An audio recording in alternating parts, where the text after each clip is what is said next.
Toi aussi, tu en as marre qu'on te dise comment réagir, comment il faut réagir face à une rupture. On te dit: «Il faut être positif, passe à autre chose, c'est bon, viens, sors» et toi, tu pas envie. Tu sais, un moment, j'avais une copine qui vient vers moi et qui m'annonce la rupture avec son copain. Elle me dit: «Voilà, mon copain, il m'a quittée après 4 ans», donc elle était en remise en question, elle n'était pas bien. Donc je lui ai donné du courage et à un moment, elle me dit: «Mounira, je dois te dire quelque chose, j'ai encore de l'espoir». Je lui dis: «Ben, si tu as de l'espoir, ben, vis cet espoir, tu vois? Ça fait partie de tes émotions». Elle était étonnée. Elle me dit: «Ah oui?» La plupart des gens me disent: «Ah non, il faut pas vivre de l'espoir parce que ça va pas me permettre d'avancer et je vais encore plus souffrir».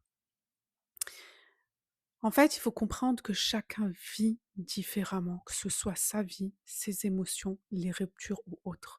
Et à un moment, il n'y a pas une bonne ou mauvaise façon de vivre une rupture ou de vivre sa vie en règle générale.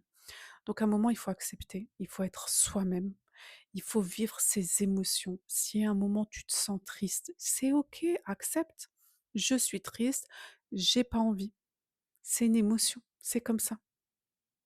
Il faut pas chercher à être ce qu'on n'est pas. Il ne faut pas chercher à vivre la rupture comme ton voisin la vit. Il faut juste accepter ses émotions, accepter qui on est et accepter que parfois la tristesse, tout simplement une émotion normale et on ne peut pas être tout le temps dans la joie. Voilà, l'essentiel, c'est d'être soi-même.